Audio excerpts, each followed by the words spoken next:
may be the greatest catch I've ever seen in my life.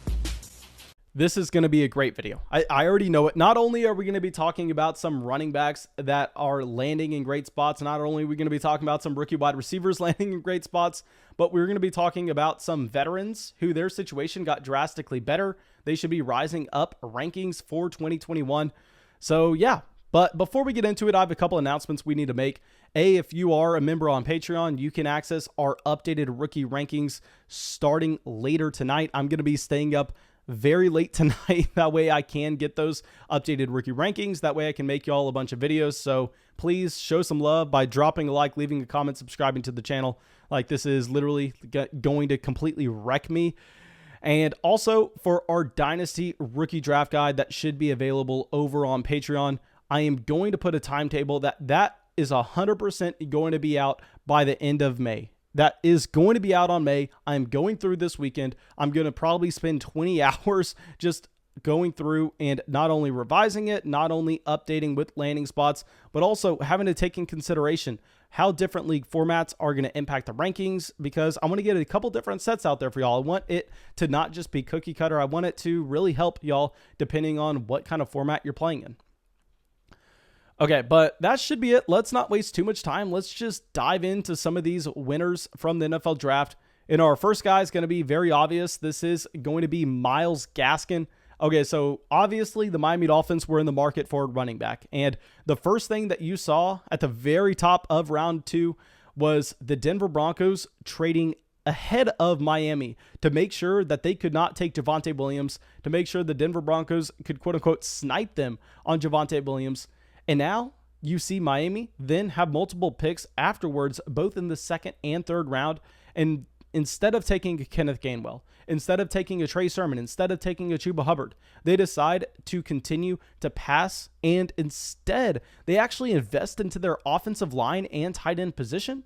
So we go, not only does Myles Gaskin look like he is going to be the starting running back now for the Miami Dolphins, but throw in the fact that this offense, I don't want to say is going to be one of the best in the league, but you have to be extremely excited about what the Dolphins are doing. I mean, the pieces that they are putting around Tua Tagovailoa, combined with the fact that they are just nonstop adding to that offensive line, it looks like Miami is going to be a top 10 offense in overall offensive efficiency in 2021, as long as Tua can take that step forward another year removed from his hip injury. So Myles Gaskin now going to be looking like a locked-in starter for 2021, throwing the fact that he's going to be a starter for a team that should be a lot better than they were last year. Then throw in the fact that Myles Gaskin was impressive last season. Myles Gaskin, whenever he was healthy, was not just some guy coming in, getting 15 carries, getting a target or two out of the backfield. No, he was a 3-down running back. He was their 3-down guy whenever he was healthy in 2020. Now, of course, that only led to him being a running back too, given the fact that it's not like Myles Gaskin is a Saquon Barkley type level athlete, and it's not like the Miami Dolphins were that good last year. But now going into 2021, if Tua can take a step forward, if you get more red zone trips for this offense, if you just get more drives sustained for this offense, Myles Gaskin is someone you have to be excited about. So yeah, Myles Gaskin, quite possibly one of the biggest winners from day 2 of the NFL draft. And now our second player we are going to be bringing up here is a rookie wide receiver that I really liked coming in. He lands in a fantastic spot, so now I have no excuses if he busts. Rondale Moore. Okay, Rondale Moore, what were we saying coming in? I was saying that he needs to go to a team that has a head coach that's offensive minded, has a head coach that's a little bit younger, maybe someone that can be creative with how they're going to use him. Because the last thing you needed to see is Rondale Moore going to the New York Giants, so Jason Garrett could use him pretty much just as a gadget player. I mean, R.I.P. Kadarius Toney, I will say that. But anyway, instead, no, you have Rondale Moore going to the Arizona Cardinals, teaming up with Kyler Murray, one of the best quarterbacks in the entire NFL. More importantly, getting an NFL head coach in Cliff Kingsbury, who we at least want to assume with the spread out scheme, he's going to be able to get touches for Rondale Moore. Now, like I said, guys, I understand a lot of people think that I love Rondale Moore because of his athletic profile. And yeah, of course, you have to love the fact that Rondale Moore is an elite level athlete, regardless of how you're looking at it, regardless of if you're talking agility, top end speed, overall strength and power with his legs, and what we have seen from his squat videos, as well as his vertical jump. But more importantly, what we love with Rondale Moore is we love the fact that at 18 years old, he was historically productive. That translates over to NFL success. That shows a direct correlation over to NFL success. Now throw in the fact that he is going to be playing on the same offense of a DeAndre Hopkins, where Hopkins is going to be taking the majority of the attention. This offense should also have a ton of passing volume. Rondale Moore, I mean, he has to be a riser. I already had him very aggressively ranked in our Dynasty rookie rankings. Not going to say we were right or anything and that we knew he was going to go to Arizona. We just got lucky here, but I'm glad we did because Rondale Moore is definitely rising up. All right, so now let's get to a little bit of a boring option, but let's go over to Sam Darnold and let's talk about what the Carolina Panthers are doing. So not only do they decide to pass on a Justin Fields in round one, not only do they show the commitment to Sam Darnold to be the starting quarterback for 2021, I mean, consistently throughout the entire draft, they have added pieces around him. So on day 2 in particular, they get the best wide receiver value on the board in Terrace Marshall, behind some wide receivers that had no business in being in the same range as Terrace Marshall. Now, I will say, guys, that I think that possibly the reason he fell is there's something going on with the medicals. There's something going on with the foot that we quite possibly don't understand. And of course, we have no idea how to know that. We just have no knowledge on what is going on with Terrace Marshall and his medicals.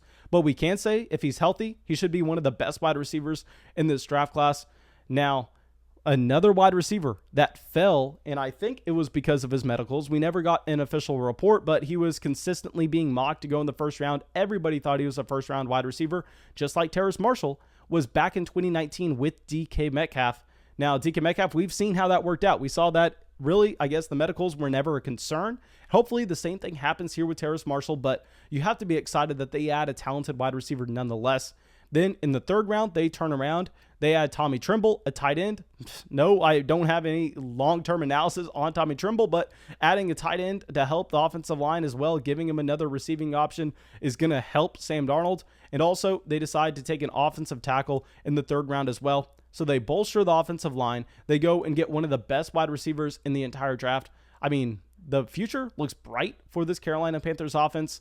Now, hopefully Sam Darnold can put it all together. Hopefully he goes from having one of the worst head coaches in the NFL from Adam Gase to one of the best coaching staffs in the entire NFL with Matt Rule and Joe Brady. And that just unlocks him as well as all these pieces surrounding him. But please let me know what y'all are thinking about Darnold. He is a quarterback that doesn't really have the elite rushing upside to have that elite ceiling, but still you have to be excited here nonetheless. Okay, so now let's go back to another rookie and let's go over to Trey Sermon landing with the 49ers. And now this is the best landing spot you could ask for. Obviously, I mean, Miami would have been good, but I didn't even think that the 49ers would be in the market for a running back, to be honest. I thought that based on the team investment that they made into Trey Lance, based on them giving up 3 first-round picks to go get him, they went, you know what? Running back is a luxury position. We don't need it. We are just going to go running backs don't matter, and we are going to make sure that we put pieces around Trey Lance for him to succeed. Yet instead, they decide to take Trey Sermon in the third round, and third round NFL draft capital for a running back is significant. That means that guy is most likely going to get his shot to be the starter, especially when you're in a running back room that also has Raheem Mostert, Jeff Wilson as the best 2 options. I think Trey Sermon comes in and immediately is the best running back in San Francisco. Now, this is an offense like we were talking about earlier with Trey Lance and how he was a massive winner from round 1, and that's because you want pieces in this offense. You want your coach to be Kyle Shanahan. You want to be running behind a great offensive line, especially when George Kittle is one of the best blocking tight ends in the past decade. Then throw in the fact that the overall offensive efficiency should be up with Trey Lance at quarterback. So Trey Sermon is fantastic. I will say that, yeah, we are a little bit worried about his receiving profile coming in, but when you're playing with one of those rushing quarterbacks like Lamar Jackson to Trey Lance to Jalen Hurts, you really don't care too much about the receiving capabilities of the running back because that's not where they're going to get the majority of their production. Where they're going to get the majority of their production is actually just having elite run efficiency, and that whenever they go to run, I mean, opposing defenders, opposing linebackers, they can't crash in. They kind of have to freeze because there'll be a chance that Trey Lance actually takes it on the other side and just has the complete open field. So Trey Sermon, really like what we are having here with the overall landing spot. Okay, so now our next player is going to be Mecole Hardman. And here, I know if you pay attention to the Dynasty Flock YouTube channel, y'all know that you're tired of hearing me talk about Mecole Hardman. But no, we have to bring him up. I mean, the Kansas City Chiefs, not only did they trade away their first-round pick to go address the offensive line, which should give Patrick Mahomes a little bit more time to throw, but also they go through and have the ability to take Terrace Marshall in the second round. And that was a landing spot a lot of people had for Terrace Marshall in the first. Yet they trade, they go get a second, and with that second pick where they could have taken Marshall, instead they pass. They pass, showing faith in the wide receivers that they already have there. And they go get a player on defense. They also get another piece at center to address that offensive line. So it looks like Mecole Hardman, while yes, he definitely struggled through his first 2 NFL seasons. Keep in mind, he was a very raw wide receiver coming in, a guy that was pretty much drafted in that range based on his athletic profile. Now it looks like he's going to get a shot. I mean, if he does not succeed this year, I think you can forget the name, forget that we ever talked about him, because he's never going to be anything in the NFL, because this is the best situation possible. You have the best head coach, you have the best quarterback, and you're the wide receiver 2 on the offense. Mecole Hardman looking like he is going to be a success in 2021. Okay, so now let's get to a few more running backs that looks like they are going to have starting jobs this year. And our first guy is going to be La'Mical Pirine. Now here with La'Mical Pirine, I honestly did not even consider ranking him highly whenever we are going through our 2021 rookie running back rankings. I'm sorry, 2021 just running back rankings. I'm just so used to talking rookies at this point. But yes, they bring in Tevin Coleman. I guess you could call both La'Mical Pirine and Tevin Coleman the winners here. But regardless, you love what the Jets do. They go get Zach Wilson with the second overall pick, which everybody knew that they were going to. Then they trade up to get the top guard in the entire draft to help secure the interior of that offensive line for whoever the running back may be. And instead of going and getting a Javonte Williams at the top of the second, instead of going and getting that running back that it looked like they had a big hole for, instead they take Elijah Moore, who has that elite speed. Hopefully he can increase the overall efficiency of the offense. So now it looks like both La'Mical Pirine and Tevin Coleman have a much better shot at actually being the starting running back this upcoming season. And whoever wins the job, it looks like they're going to be in a much better situation to succeed, with the offense supposed to be way better than what it was in 2020. Okay, so now let's get our next player up here. Let's talk about Mike Davis. And here, the Atlanta Falcons also, they have a shot at taking Javonte Williams. They could have taken Javonte Williams at the top of the second, yet they decide instead to take Jalen Mayfield. And another thing I want to point out is the fact that you can't overlook the fact that they took Kyle Pitts in the first. With that Kyle Pitts selection in the first, it should really help their offense. And I know a lot of people want to say that Kyle Pitts can't block. That's simply not true. Kyle Pitts is a good blocking tight end. He's just an elite receiving one. So a lot of people want to focus in on the receiving side of his game. But no, he has the size to be a fantastic blocking tight end. He has the profile to be someone like a George Kittle. Now, I don't know exactly how impactful he's going to be in his rookie season, but nonetheless, you love to see that Mike Davis is coming out of the NFL draft as the starting running back for the Atlanta Falcons. I did not think this was going to happen, but they went out there and they signed him for a reason. This is an in-division signing. This is something you see all the time.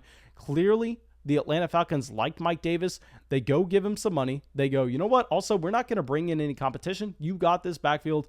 Mike Davis is skyrocketing right now in fantasy football leagues. Now, thank you guys. I really hope y'all enjoyed this video. I really hope y'all got something from it. Of course, go down there, drop a like, leave a comment, subscribe to the channel. It helps us out a ton, and I will see y'all with the video tomorrow. I want to give a big thank you for everyone joining the flock. Devin Strom, Alejandro, Mark, Jared, Caleb, and IV of Lean, Randotron, Micah, Larry, and Tyler.